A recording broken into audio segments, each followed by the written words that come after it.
లేక ఎప్పటికీ ఉరిగి ఉంటుంది. అంతర్గామ మన నియోజకవర్గాల కింద పాల్గొనుకుంటుంది. విన్నారు? అంతర్గామ ఊరికి సంబంధం లేకుండా మీకు కావాల్సిన సౌకర్యాలు జూనియర్ కాలేజ్ 11-12 చేస్తా అన్నారు. నయమా ఉందా? మీ అందరికి 11-12 మాట ఇవ్వాలి. చాలా లేదు, అన్ని పెంకటీలు కూలిపోతున్నాయి. ఇల్లు లేని వాళ్ళకి అందరికి ఇల్లు పెడతారు బిడ్డ. 20 కాదు 30 కాదు ఎందైనా కానీ అన్ని పెడతారు. చేతి గుర్తుకే జీవనన్నకే తప్పకుండా చేస్తారు కదా. రైతుల విషయం చెప్పినాం, గౌడ్స్ విషయం చెప్పిర్రు, అన్ని చెప్పిర్రు. గ్రామానికి వచ్చిన తల్లి అంతర్గామ గ్రామానికి ఒక ప్రత్యేకత ఉన్నది. ఈ ఊళ్ళే ఎవరికి మెజార్టీ వస్తే వాళ్ళు గెలుస్తారబ్బా.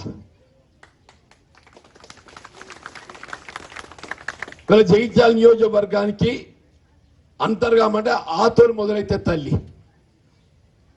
అంతర్గామ ఎటు మొగ్గితే అటు. నా దురదృష్టం ఏదైతే ఉందో, నేను ఇవులో పుట్టలేదబ్బా. నేను ఇవులో పుట్టినా మంచుకుంటుండే, నాకు ఈ తిప్పలు ఉండకపో. ఇప్పుడు ఏమైపోయిందంటే నేను ఎంత చేసినా కానీ ఏమి మా ఊరోడు అని చెప్పని ఆయన ఏం చేసినా చేయకుండా ఊరోని గెలిపిస్తున్నారు. నేను కూడా మాట్లాడే పరిస్థితి లేదు. ఊరోడు కాబట్టి ఏదైతే ఉందో ఊరోని కిలో మాట్లాడి వ్యతిరేకంగా మాట్లాడితే మీరు నన్ను సహిస్తారా? కాబట్టి అందుకే నేను ఏదైతే ఉన్నదో నాకు ఇవాళ ఏదైతే ఊరోడు పోటీ లేడవ్వా. ఇవాళ ఊరోడు పోటీ లేడు. నిన్న మొన్న ఊరోడు పోటీలో ఉండే మా ఊరోడు మంచి అయినా చెడ్డైనా ఏదైనా ఊరోడు అని చెప్పని ఊరోని గెలిపించుకున్నానబ్బా.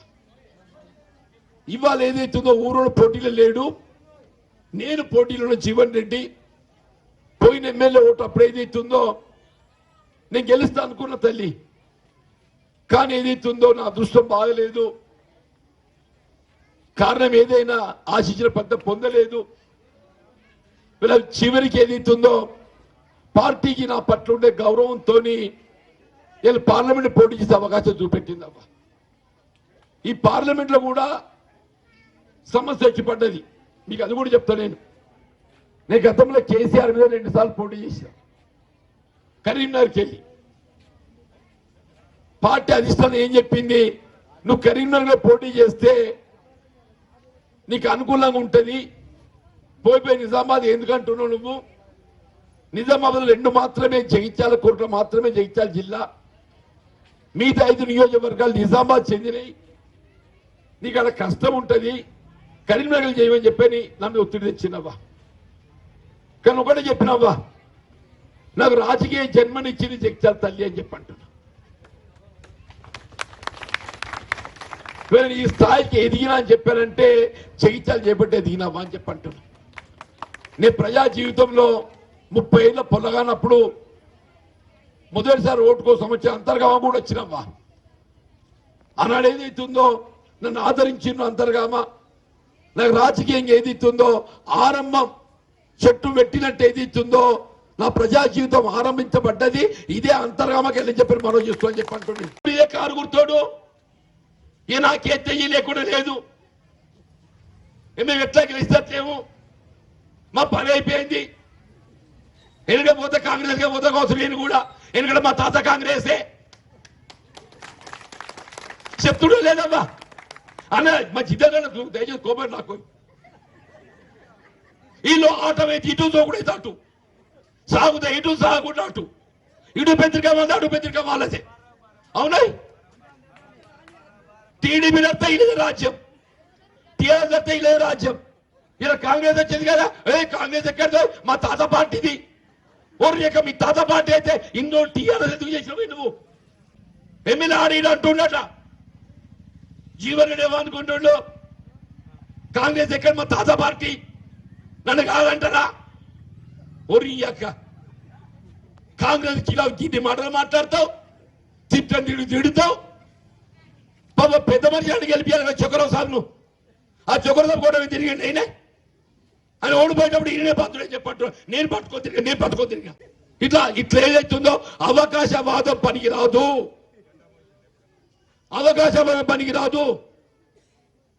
ఈయన తెలంగాణ గురించి మాట్లాడుతున్నారా? మా జితేంద్ర అన్న ఏదైతే ఉందో తెలంగాణ జెండా పట్టుకొని కాంగ్రెస్ దూరం పోయిండు. తెలంగాణ కోసం నేను 3 రోజులు జైలు వన్నా 3 రోజులు జైలు వన్నా 3 రోజులు జైలు వన్నా ఈయన వన్నడో పని నాకు తెలియదు. ఈయన ఉద్యమం చేసిండు. నేను ఏదైతుందో రైల్లో ఒక సందర్భంగా రైలుకి అడ్డం అంటే కాంగ్రెస్ పార్టీలు ఉండి నన్ను పట్టుకపోయి కరీంనగర్ సెంట్రల్ జైల్లో 3 రోజులు జైల్లో చిప్పకూడు తిన్నా అంటున్నాను. ఎందుకు తిన్న చిప్పకూడు? తెలంగాణ కోసం తిన్నా. నీ సంజయ్ బాబు తిన్నాడా? నీ పువ్వుకూడు అరవింద్ తిన్నాడా అంటున్నా నేను. వీళ్ళు తెలంగాణ మొగోళ్ళు అయిండ్రు. దయచేసి ఆలోచించండి చెప్పంటున్నా. లింగపేట రైల్వే స్టేషన్ చెప్పిండు. నేను చెప్తున్నా ఇలా తిరుపతి రైలు ఉందవా కెమెరా దాకా వస్తున్నది. జీతాలు రావద్దావా? రైలు కేంద్ర ప్రభుత్వం తల్లి. ఆ పువ్వు గుర్తోడు ఏం చేద్దా? అయ్యో నేను చెప్తున్నావా, మీ దయతోని నేను ఎంపీ గెలవడంతో చేయబోయే మొట్టమొదటి పని నెల రోజుల లోపల తిరుపతి రైలు లింగంపేట ఆపుతా. ఏ విధంగా త్రేతాయుగంలో శ్రీరామచంద్ర ప్రభు మనకు ఆదర్శమో కలియుగంలో వెంకటేశ్వర స్వామి అని చెప్పి అంటున్నా. మేము మొత్తం అంతర్గామలో అందరినీ 2 బోగీలు పెట్టి తిరుపతి పట్టుకపోతే పోనీ లింగంపేట లెక్కించి లింగంపేటలు గోపాల్ కదా వాళ్ళని కూడా తీసుకుపోతాం. 4 బోగీలు పెడతాయి. 4 బోగీలు పెడతా. 2 బోగీలు ఏదైతుందో అంతర్గామకు 2 బోగీలు లింగంపేటకు ఇంకోటి పక్కూరు ఏదైనా ఉంటే పెట్టి 4 బోగీలు పెట్టి అందరి తిరుపతి దేవుని వెంకటేశ్వర స్వామి దర్శనం చేపిస్తా నేను అని చెప్పి అంటున్నా. వీళ్ళు ఎవరే కానీ తల్లి ఉన్న ఊరికి సేవ చేయాలంటే తలసరవా? నేను అన్న మరి అరే ఇంత మంచి గుడి కడుతున్నారు, ₹1 అంటున్నారు, మీకేందో ఎమ్మెల్యే సాబు ఉన్నాడు. నేను మా ఎమ్మెల్యే సాబు మా ఆయన చెప్తే ఆయన పట్టించుకోవట్లేడయా, సర్కార్ దగ్గర పైసలు లేబట్ట ఆయన అన్నాడు. ఓరిగా మొత్తం రాష్ట్రం అంతా చేస్తారు, అంతర్గతంగా చెదరగా సర్కార్ దగ్గర పైసలు లేవా అన్నాయి. నేను చెప్పిన నేను ఇవాళ నాకు ఓటు వచ్చినా రాకున్నా ఆ రాముల వారి సాక్షిగా అంతర్గామలో ఆంజనేయ స్వామి గుడి కట్టించుడు నా బాధ్యత అని చెప్పి నేను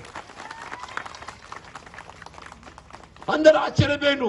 ఈడెందులో పిసోడు ఇక ఓటు ఏ గుణాచరి గుడి కడతా అంటుండు.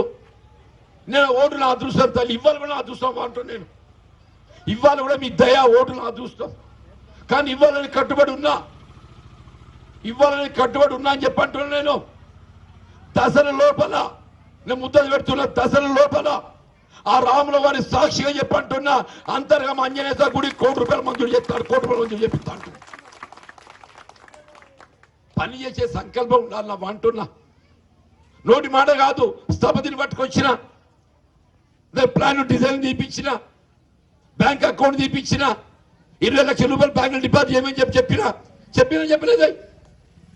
₹1 కావాలి, ₹20 లక్షలు కావాలమ్మా. మీరు సప్పో చేసి 20 లక్షలు బ్యాంకులో డిపాజిట్ చేయండి.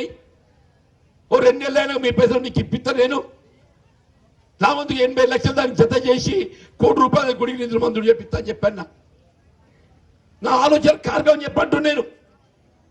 మా మిత్రుడు సంజయ్ తక్కువ చదువుకున్నాడు కాదు ఆయన. నేను వకాలత్ చదివితే ఆయన డాక్టర్ చదివిండు, నాకంటే 2 నాకులు ఎక్కువ చదివిండు. ఇక నాది అధికార పార్టీ నేను చెప్తా అని చెప్పంటున్నాను. నేను నిన్నటిదాకా ఆయన అధికార పార్టీ చేసే శక్తి అని లేకుండా నానవ్వా చెప్పు తల్లి. ఇలా నాది అధికార పార్టీ కాంగ్రెస్ పార్టీ, నేను అనుకుంటే చేస్తా అని చెప్పంటున్నా. అంతర్గమ ఓటు వచ్చినా రాకున్నా నేను జగిత్యాల ప్రజల రుణం తీర్చుకోవాలి. నాకు జగిత్యాల రాజకీయ జన్మనిచ్చింది, అది ఏ ఊరైనా కానీ చెప్పంటున్నా. నేను పని చేస్తా అని చెప్పంటున్నా. ఇలా సంజయ్ బాబు గారు ఎమ్మెల్యే గెలిచిండు. వాళ్ళు ఏం చెప్తున్నా చేయరో కానీ ఎంపీ గెలిచిన అదృష్టం అవ్వా. కానీ ఒకటి మాత్రం చెప్తున్నా తల్లి, అంతర్గామ గ్రామాన్ని మొత్తం జగిత్యాల నియోజకవర్గంలోనే ఒక ఆదర్శవంతమైన గ్రామంగా తీర్చిదిద్దడం నా బాధ్యత అని చెప్పంటున్నా. పెద్ద మనిషి జితేంద్ర అన్న జూనియర్ కాలేజ్ కావాలని అడిగినవే. నేను చెప్తున్నా, నేను రేపు రాబోయే విద్యా సంవత్సరం, నువ్వు దూరం కాదన్నా, రేపు రాబోయే విద్యా సంవత్సరం అంటున్నా అంతరంలో అన్ని వసతులు ఉన్నాయి, అంతరంలో అన్ని వసతులు ఉన్నాయి. మా ఆడపిల్లలు చదువుకోవడానికి ఏదైతే విద్యా సౌకర్యం కావాలి. అంతర్గామ కానీ, అంబర్పేట కానీ, ఒడ్డనకాల కానీ, రాంపూర్ కానీ, ఉబ్లాపూర్ కానీ, ఏ ఊరన్నా కానీ అంతర్గామ పేరుకు రావాలంటే అంతర్గామ జూనియర్ కాలేజ్ ఏదైతే ఉందో ఈ విద్యా సంవత్సరం స్టార్ట్ చేసి ఈ విద్యా సంవత్సరం అని చెప్పంటున్నా. దయచేసి ఆలోచించారు తల్లి అని చెప్పంటున్నా.